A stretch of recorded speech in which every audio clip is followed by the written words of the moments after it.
Bonjour et bon début de semaine à tout le monde.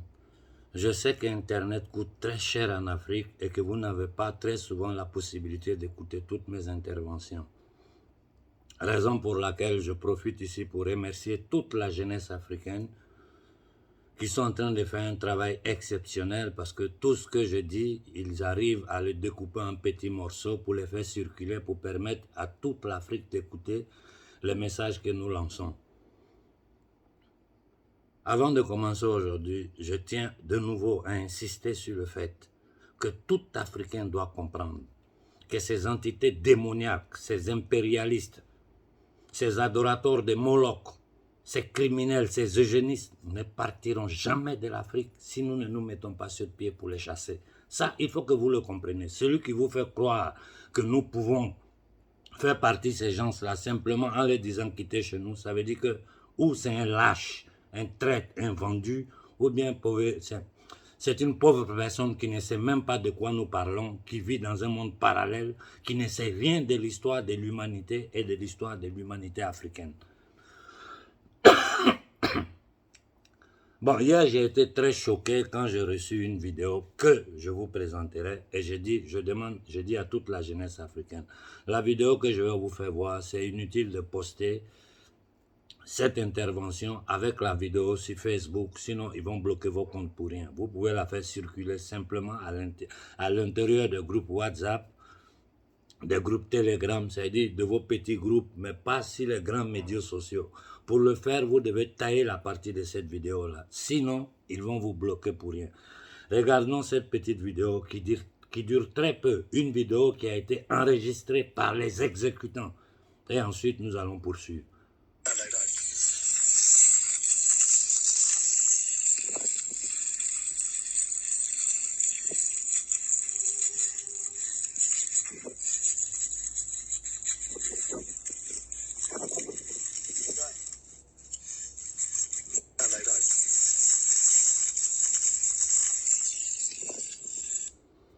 Bon, vous voyez là, ce sont des Africains qui sont en train d'égorger un autre Africain. Des Africains qui, pendant qu'ils égorgent un autre Africain, ils le filment et puis ils le font circuler parce qu'ils savent qu'ils seront impunis. Ils savent qu'ils seront impunis. Pourquoi? Parce que cette vidéo-là, ça se passe au Tchad. Hein. Parce que le Tchad est totalement sous le contrôle, je répète, le Tchad est totalement sous le contrôle des entités démoniaques rothschildiennes qui gouvernent la France. J'ouvre la parenthèse pour vous dire, moi, à partir d'aujourd'hui, dans mes discours, je ne dirai plus la France, l'Italie, l'Allemagne, l'Angleterre ou les États-Unis. Parce que tant que nous sommes dans cette narration, en accusant certains gouvernements qui disent de parler au nom de certains peuples occidentaux, comme le gouvernement Macron, le gouvernement italien, le gouvernement allemand, le gouvernement espagnol, nous nous trompons. Et c'est ce que ces entités démoniaques qui sont cachées derrière tout ce qui se passe veulent que nous fassions, que nous accusons des États, que nous accusons des peuples, que ces mêmes peuples-là aujourd'hui sont barbarisés par eux. Et je vous dis, celui qui a étudié un peu l'histoire de l'Europe, il sait de quoi je suis en train de parler. Donc, quand nous voulons parler de la France, nous devons commencer à utiliser la parole, le gouvernement rothschildien, le gouvernement Rothschild. Il faut que ces assassins-là viennent dehors, que tout le monde sache que ce sont eux qui sont derrière le rideau, qui tirent les fils. Cette mafia ashkénazite, ces banquiers usuriers internationaux. Et quand, en parlant de la mafia ashkénazite, des Rothschild, des Rockefeller, des Morgan, des Warburg, des Sassoum, de toutes ces maudites familles-là, ce n'est pas que nous sommes en train d'accuser toutes les personnes d'origine ashkénazite qui se sont converties à l'hébraïsme. Ils n'ont rien à voir avec. Il faut toujours séparer les peuples de ces maudites élites cachées derrière l'illusion démocratique qu'ils ont créée pour enfumer les peuples et pour porter avant leur projet de domination mondiale. Là où nous sommes aujourd'hui, nous sommes en plein dans une tentative d'imposition d'une dictature mondiale sur toute l'humanité. Je reviens sur le cas du petit Kaka Déby. La vidéo que je vous ai présentée, c'est l'ethnie Sagawa, qui ne représente que le 2%, je répète, l'ethnie Sagawa, qui ne représente que le 2% de la population tchadienne. Et c'est de ce clan-là que Déby vient. Déby, mort, assassiné avec la complicité de son fils, arrivé au pouvoir, la violence que ce petit garçon, cette petite entité démoniaque en train de faire au Tchad est incroyable. Je vais vous donner quelques dates. 300 jeunes sudistes, le 20 octobre 2022, ont été trucidés par le régime de Kaka Déby. Mais qu'est-ce que nous notons là, si nous faisons un peu d'histoire?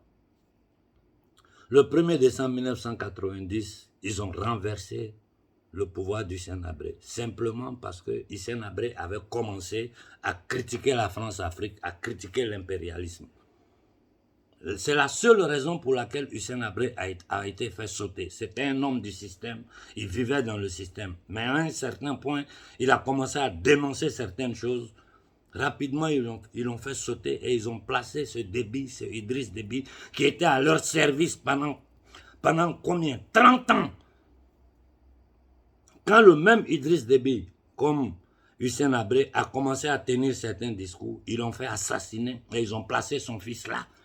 Et la dictature féroce que cette petite entité démoniaque, parce que c'est un petit garçon, c'est un petit diable, en train de faire vivre au peuple tchadien, même son père, en 30 ans, n'a pas pu le faire.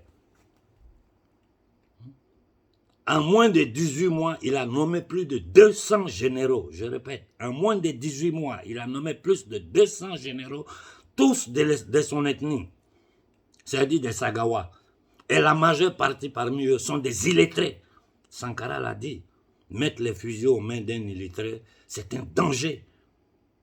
Donc un petit minable, un petit qui ne représente rien, qui n'a rien fait, qui n'a il n'a pas de mérite pour être là. Son gouvernement, c'est-à-dire sa dictature, est supportée par la France, il est protégé par la France, et en ce moment, les troupes françaises qui vont se déplacer du Niger, parce que du Niger, ils vont partir, c'est au Tchad, ils vont aller s'installer.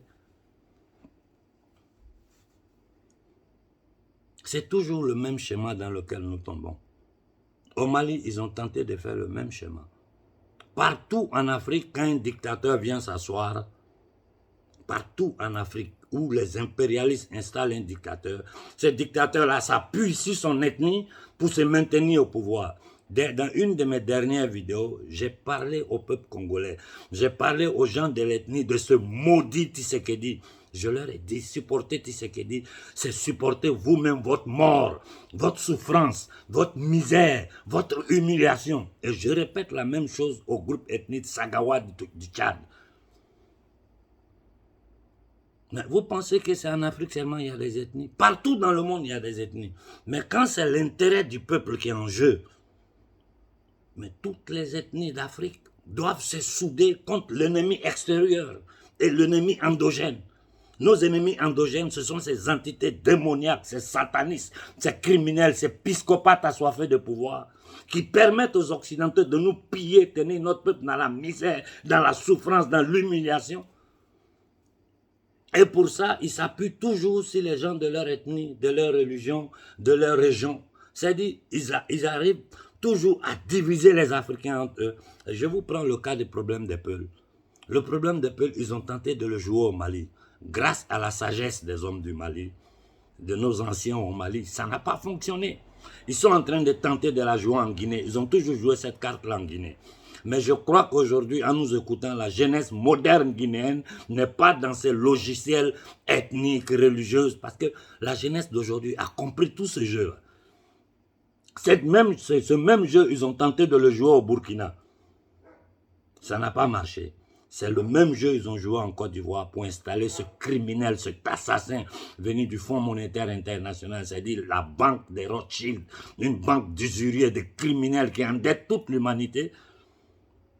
Arrivé sur les chars français, après avoir tué des Ivoiriens, après quoi il a manipulé la constitution ivoirienne pour se maintenir au pouvoir. Et la France le supporte. Donc, à nos frères tchadiens, aujourd'hui, je vais vous le dire, et je suis fatigué de répéter toujours la même chose. C'est le Tchad qui vient avant tout. Nous sommes africains, nous sommes sur le même continent. Notre peuple, toutes les ethnies d'Afrique sont attaquées par ces entités démoniaques occidentales. Et qu'est-ce que nous faisons? Nous supportons des psychopathes, des maudits, des malhonnêtes, des voleurs. On a vu au Niger combien de millions de tonnes d'or ils ont trouvé dans les maisons de ces dirigeants. Pendant qu'au Niger, les gens n'ont pas eau potable, ils n'ont pas courant, ils n'ont pas d'hôpital, ils n'ont pas d'école, ils n'ont rien. Et si ça pète au Tchad, vous allez voir dans les maisons de ces gens, vous allez trouver ce même scénario. Donc à nos frères Sagawa, vous vous trompez.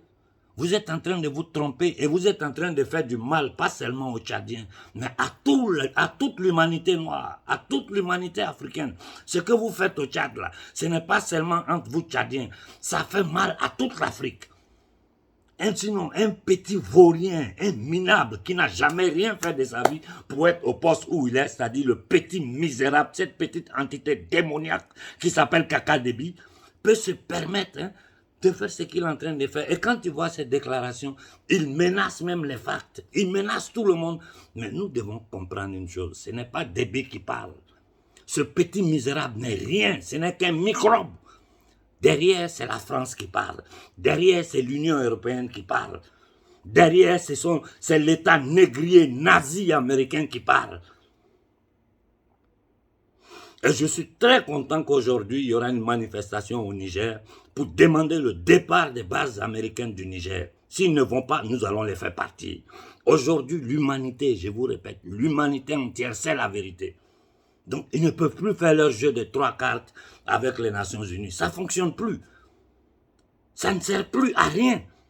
C'est-à-dire, ils savent que les Africains ont compris. Mais ils n'ont pas le choix. Voilà pourquoi je vous répète toujours, ils ne partiront pas si nous ne les chassons pas.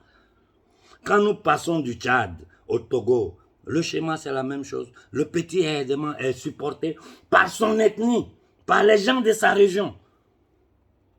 Est-ce que c'est seulement... C'est tout le Togo qui souffre. Il y a quelqu'un au Togo qui peut dire que parce qu'il est de la même ethnie que ce minable, ce fils d'assassin, celui qui a tué, Sylvanus Olympio, quelqu'un peut dire que parce qu'ils sont de la même ethnie, lui, il vit bien. À part cette petite élite bourgeoise, néocoloniale, les négriers noirs de tout le camp de concentration, du camp de réfugiés qu'ils appellent Afrique, ces gens-là n'ont ni sentiment, ni empathie, ni compassion pour notre peuple. Ils sont là pour leur pouvoir. Ils sont affiliés aux loges sataniques occidentales. Et leur rôle, c'est maintenir notre peuple en esclavage pendant que les impérialistes continuent de vivre de notre sang, de notre chair. Je vous ferai voir ici une vidéo que vraiment m'a procuré une joie incroyable. Écoutons-la ensemble. Tous les Nigériens avant d'arriver au palais présidentiel. Le CNSP a décidé de dénoncer les accords de défense. Ce n'est pas à l'armée de chasser la France de chez nous. C'est nous, le peuple nigérien. Nous allons nous mobiliser jour J-15. Dans 15 jours. S'ils continuent à rester ici, nous serons là-bas, nous allons les déloger. On a dit que les militaires ne sont pas légitimes. La légitimité se trouve dans la rue. C'est nous la légitimité. Pendant ce week-end, près de 10 millions de Nigériens sont sortis. Parce que quand vous laissez mourir en vous la volonté de vivre dans la dignité, dans l'honneur, dans la souveraineté de votre pleine existence, alors mieux vaut mourir. Les rives du Niger, aux confins du Ténéré, frères et sœurs, nous sommes enfants d'une même patrie, le Niger, nourri de la sève des mêmes idéaux, pour un Niger de paix, libre, fort et uni, pour un Niger prospère, le pays de nos rêves, pour l'honneur de la patrie. Bon, vraiment, je ne peux que... Je suis émotionné. Je suis vraiment émotionné. Merci au peuple du Niger. Merci au gouvernement malien. Merci au gouvernement burkinabé. Vous savez, c'est émotionnant, non? Quand tu vois un peuple qui est sur pied comme ça, décidé à combattre pour sa liberté, après 6 siècles, tu ne peux être qu'émotionné. J'ai dit à nos frères du Niger, dans la manifestation aujourd'hui, soyez des millions pour demander le départ immédiat, sans condition, des bases américaines de l'Afrique. S'ils ne partent pas, comme le jeune frère l'a dit, aux Français, vous avez 15 jours pour quitter le Niger. S'ils ne partent pas, nous allons les déloger. Nous allons les déloger s'ils ne partent pas. Ils seront obligés de tirer sur le peuple. La souveraineté appartient au peuple, pas aux dirigeants. Que chaque dirigeant africain sache qu'il n'est pas le patron des Africains. Il est au service du peuple africain. Et que nous les avons mis là pour travailler pour nos intérêts. C'est valable pour tous les pays d'Afrique. Que tout le monde sache que vous n'êtes pas les patrons des Africains. Vous êtes seulement au service du peuple qui vous paye, qui vous donne tous les privilèges pour faire le travail pour lequel on vous a mis là. Et aujourd'hui, le gouvernement malien est en train de prendre ses responsabilités en rendant caduc, en annulant tous ces accords coloniaux qu'il y a entre le Mali et la France. La même chose, le gouvernement burkinabé est en train de suivre. Et moi, je vous dis ici, toute la jeunesse africaine ne fait que me tempêter du matin au soir pour dire qu'il est temps de sortir de la CEDEAO.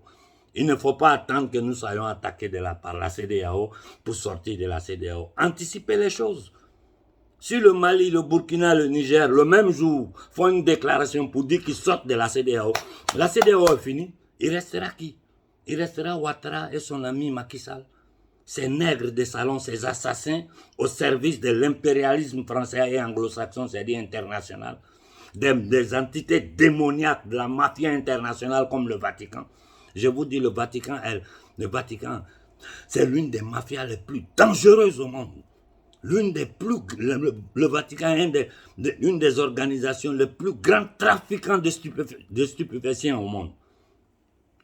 Au Nigeria, nous avons à la tête, la CIA a placé un agent de la mafia nigérienne, un grand trafiquant de drogue internationale, et qui pousse le peuple du Nigeria à se battre contre ses frères du Niger. La même chose ils l'ont fait dans le passé au Nigeria, quand il y a eu la guerre du Biafra. Mais aujourd'hui, le veille de conscience de la société civile du Nigeria est en train de bloquer toutes ces tentatives. Comme le frère l'a dit, le pouvoir est dans la rue. Le pouvoir nous appartient, nous Africains. Et c'est à nous de décider de ce que nous voulons faire de notre destin. Voilà au Niger, ils n'ont pas d'armes. Ils sont sortis. Le monde entier est en train de trembler. En ce moment, je finis avec vous. Je dois passer à la télévision pour expliquer la situation du Niger. J'ai fait 18 minutes. Je ne vais pas vous retenir longtemps. Je relance ici à nos frères du Togo. Vous ne pouvez pas vous asseoir et permettre à un petit groupe de voyous, d'indignes, de minables, de tenir tout le Togo dans ces conditions. C'est même valable pour vous les Béninois. Ce Talon n'est rien d'autre qu'un misérable sataniste franc-maçon. Vous êtes dans la misère, allez regarder dans les cartes. Et vous allez comprendre pourquoi vous souffrez. Et ces gens-là, ils s'en fichent pas mal de nous, Africains. Ils n'ont ni pitié, ni compassion pour nous, leur peuple. C'est-à-dire, ils sont noirs comme nous. Mais ils n'ont aucune empathie pour nous. Ces gens-là sont... Regardez ce qui se passe dans toute l'Afrique. Regardez-les. Ils ne font qu'obéir aux ordres des ennemis séculaires de l'Afrique. Et ils sont soutenus par ça dans leur jeu malsain d'utiliser leur ethnie, leur religion ou leur région d'appartenance pour se maintenir au pouvoir. Et nous tombons toujours dans ce même jeu. Je finis en disant à mes frères tchadiens, comprenez ce qui est en jeu. Ce qui est en jeu, ce n'est pas les ethnies. Ce n'est ni les Agawa, ni les Saras, ni comment on appelle, les Guaraches, c'est-à-dire les diverses ethnies du Tchad. C'est pas ça qui est en jeu. C'est le destin du peuple tchadien. C'est le destin du peuple africain qui est en jeu. Ne leur permettons plus de nous diviser. La force de l'Occident se trouve dans la division des populations africaines. Quand nous comprenons ça, nous avons compris l'essentiel. Dans toute l'histoire d'après la Seconde Guerre mondiale en Afrique, ils n'ont utilisé que ces divisions-là avec des minables, des nègres des salons, des entités démoniaques, maçonniques. Mais aujourd'hui, avant les gens ne savaient pas. Mais la jeunesse d'aujourd'hui africaine instruite, que malgré que Internet coûte cher, ils s'arrangent pour être là, pour nous écouter, pour comprendre ce qui se passe dans le monde. Ces divisions ethniques-là, ça ne peut plus marcher. Ça ne peut plus marcher. Moi, j'ai une partie de ma famille qui est Touareg dans la zone de Tombouctou. Une partie de ma famille est Bambara, je suis un Konaré. Une partie de ma famille est ivoirienne. Une partie de ma famille est sénégalaise. De quel côté je vais me mettre? Sans oublier que j'ai un grand-père guinéen qui est un Kourouma. Arrêtons de tomber dans ces jeux sales des Occidentaux. C'est la seule voie qu'ils ont pour nous manipuler, nous diviser pour régner sur nous. Donc je m'adresse aux gens du clan de Déby, de cette petite entité démoniaque du Tchad. Abandonnez-le. Tous ces généraux illettrés qu'ils ont mis au pouvoir, qui vivent de votre sang, le Tchad est dans la misère. Vous êtes dans la misère. Et ces généraux et leurs familles, ils vivent bien. Au-delà, cette petite vidéo, je l'ai postée hier, tout l'Occident a tremblé, tout le monde est en train de me dire, mais Konaré, qu'est-ce qui se passe? Quelles sont ces sauvageries? J'ai dit, c'est la France qui est derrière ça. C'est la France qui maintient ce pouvoir satanique, démoniaque, dictatorial au pouvoir, pour pouvoir continuer à occuper militairement nos terres et nous imposer le franc nazi qui est le franc CFA avec la complicité de toute l'Union européenne. J'ai dit bravo à nos frères du Burkina qui sont allés devant le bureau de l'Union européenne pour dire dégagez, vous devez continuer. Et je répète de nouveau au capitaine Ibé, il faut réouvrir le procès Sankara pour que le monde entier voie la vérité si qui et pourquoi Sankara a été assassiné. Et j'ai dit aux soi-disant intellectuels sénégalais, vous êtes les plus honteux d'Afrique. Vous faites honte. Si, il y a des grands hommes au Sénégal avec qui je discute en privé, des grands hommes au Sénégal que je suis, mais qui ne peuvent pas parler parce que à peine tu ouvres la bouche, le régime maquis, c'est-à-dire la France, va t'éteindre. Mais le procès des tirailleurs sénégalais, des Tiaroy, doit être ouvert. Les forces communes, le monde entier doit voir. Le monde entier doit voir ce que la France de De Gaulle a fait aux Africains après que nous ayons versé le sang pour sauver la France du nazisme. C'était ce criminel interne, c'est-à-dire un des plus grands criminels de la terre, c'est De Gaulle. Il a imposé, copié totalement ce que Hitler avait imposé à la France comme système monétaire et il a appliqué sur un peuple qui est venu combattre, qui a versé le sang pour la France. Et ça n'a pas suffi. Ils ont tué nos soldats, nos tirailleurs sénégalais, c'est-à-dire les soldats africains, les enterrés dans des fosses communes. Et il y a le silence total en Afrique. Africains, levons-nous dans toute l'Afrique de l'Ouest, l'Afrique centrale. Nous devons nous lever. Ces gens-là ne partiront jamais. Leur survie dépend, je répète, leur survie dépend du maintien du peuple africain, de l'humanité africaine dans la misère, dans l'esclavage, dans l'humiliation et dans la division. Je m'arrête là pour ce lundi matin. Réfléchissez bien sur tout ce que je viens de dire. Réécoutez la vidéo plusieurs fois. Essayez de l'élaborer. J'ai dit à la jeunesse africaine, préparons-nous au combat. Même s'ils n'attaquent pas avec la CEDEAO, ils ne vont pas s'arrêter. Ils vont utiliser tous les moyens à leur possession pour détruire l'Afrique, pour prendre contrôle de notre territoire. Et je ne sais pas pourquoi en Afrique, personne n'ose parler de l'Organisation mondiale de la santé. Mais je vous dis, ils sont en train de préparer une nouvelle psychopandémie. Et leur objectif principal, c'est éliminer les 3/4 de la jeunesse africaine. C'est vous qui les faites peur. Ils veulent vous éliminer. Donc ce combat-là, vous êtes obligés de le mener. Si vous ne le menez pas, vous allez tomber comme des mouches. Je vais revenir sur l'Organisation mondiale de la santé, une société privée, c'est-à-dire l'Organisation mondiale des satanistes, privée financée par le criminel, le géniste Bill Gates et l'État négrier américain. N'oubliez jamais que l'Amérique a été créée sur un génocide et sur la déportation des millions de nos ancêtres. Je m'arrête là pour ce matin. Je souhaite bon début de semaine à tout le monde. J'ai dit au peuple d'Afrique, préparons-nous à la guerre parce qu'ils ne vont pas s'arrêter. Bon début de semaine.